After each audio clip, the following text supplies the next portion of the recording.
আমরা কত অধ্যায় থেকে পড়াটা শিখব? ষষ্ঠ অধ্যায়ের নাম কি? এখান থেকে আমরা কত নাম্বার শ্লোক শিখব? 17 নাম্বার শ্লোক কে বলেছেন?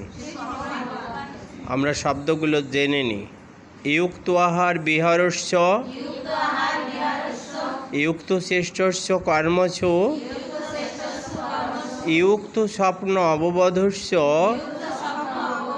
যোগ ভবতি দুঃখহা। ইয়ুক্ত আহার বিহারস্য ইয়ুক্ত শ্রেষ্ঠস্য কর্মছ ইয়ুক্ত স্বপ্ন অববোধস্য যোগ ভবতি দুঃখহা। আমরা অনুষ্টাপ ছন্দে যদি পাঠটা করি, ইয়ুক্ত আহার বিহারস্য ইয়ুক্ত শ্রেষ্ঠস্য কর্মছ ইয়ুক্ত স্বপ্ন অববোধস্য যোগ ভবতি দুঃখহা। ইয়ুক্ত আহার বিহারস্য ইয়ুক্ত শ্রেষ্ঠস্য কর্মছ ইয়ুক্ত স্বপ্ন অববোধস্য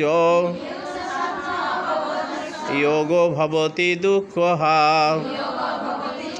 শ্রী ভগবান বললেন, হে অর্জুন, যিনি পরিমিত আহার বিহার করেন এবং যার কর্মপ্রচেষ্টা নিদ্রা ও জাগরণ নিয়মিত, সে যোগ অভ্যাসের দ্বারা সকল দুঃখ দূর করে।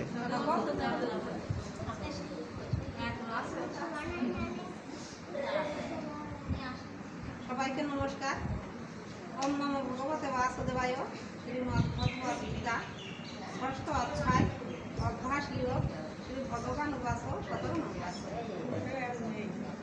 ইয়ুক্ত আহারে বিহারস্য ইয়ুক্ত শ্রেষ্ঠস্য কর্মসু ইয়ুক্ত স্বপ্ন অববোধস্য যোগ ভবতি দুঃখহা।